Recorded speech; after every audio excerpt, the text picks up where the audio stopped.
At ari na naman tayo mga idol, good evening, biyahe na naman tayo. Pagkalabas nga lang galing trabaho, diretso na tayo arangkada. Bali nakakuha pala tayo mga idol, dalawa.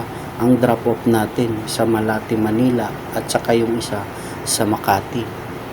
Bali nakakuha tayo sa silang South Porves, Belia South Subdivision at saka yung isa sa silang Cavite sa may Sap Gate 2. Bali pagkain lang at saka nakadalawang supot na paper bag mga idol. At ari na nga tayo mga idol, dito na tayo lulusot sa Timbao mga idol.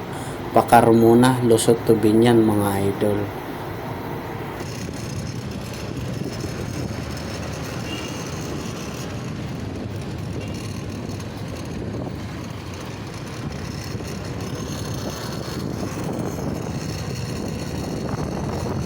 Kumanan tayo mga idol, gawa nga ng may nanghaharang at one way daw po, dito tayo lulusot. Bali isang way lang to, sim lang ang tagusan nito mga idol. So mayroong Timbao papuntang Langkiwa mga idol.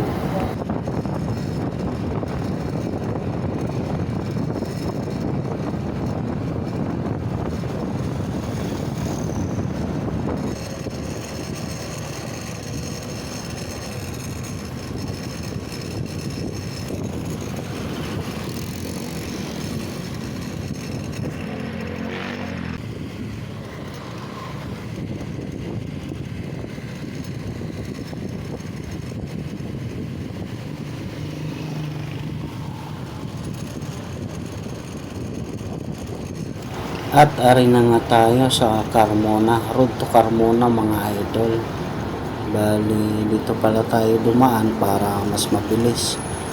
Kung iikot pa tayo ng Balibago Complex, parang mas malayo doon mga idol. Kaya dito tayo shortcut mga idol.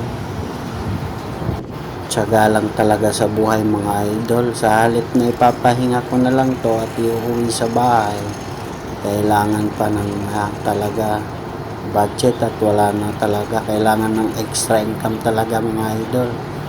Kasi kung aasa lang sa sahod, wala na natitira. Kaya ito ang ginagawa ko pag out sa gabi, diretso na biyahe, sideline kay Lalamu para sa panggatas at pang araw-araw namin gastusin mga idol.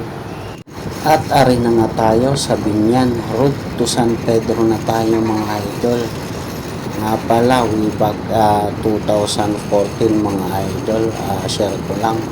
Dito ako namasukan sa Binyan, unang pasok ko. Unang punta ko dito mga idol, ang pinasukan ko hardware mga idol. Isang security. At dyan ako nagka-experience ng pagiging isang security mga idol. At napadpad naman ako 2015 sa Mondinisin. Doon ako nagkaroon ng talagang mas malawak na kaalaman kasi sa lawak ng Mondinisin marami akong natutunan, madaming trabaho, kaya maiba ako dito na. At ari na nga tayo sa South Galleria South, Robinson Galleria South ng San Pedro na Palare mga idol. Malapit na tayo sa Muntinlupa.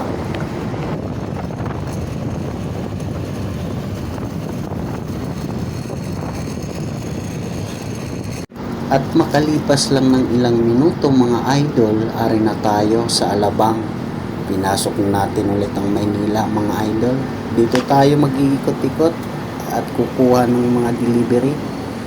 Dito tayo sa sideline sa Maynila kasi mas madaming book ang pumapasok kaysa sa Santa Rosa sa Laguna mga idol. Pag mga bandang alas 9, alas 10, madalang na. Marami pang mga rider, paagawan pa.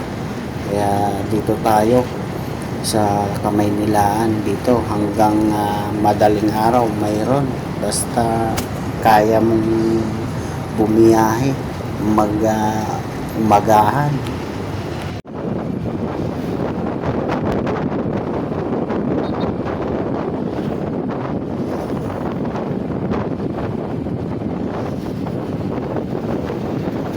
At makalipas lang ng ilang minuto mga idol, ari na tayo sa Malate, Manila. Malapit na tayo kung saan tayo magdra-drop mga idol. Sa Building Residence Tower 2 ang ating drop location mga idol.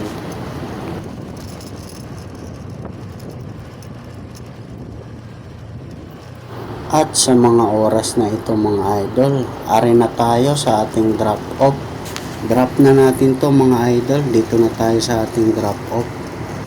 At ari na nga tayo mga idol. Bali ang i-drop natin dito mga idol, pagkain lang galing silang South Progress.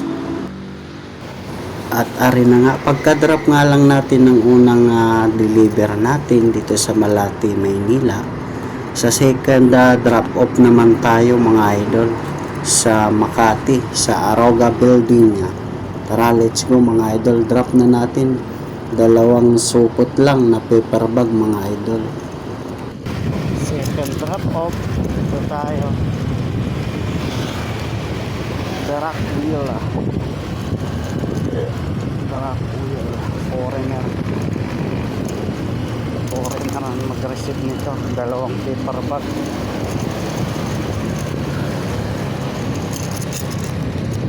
Kuha natin ito sa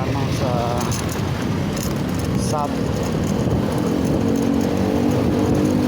Quran dito sa slack up.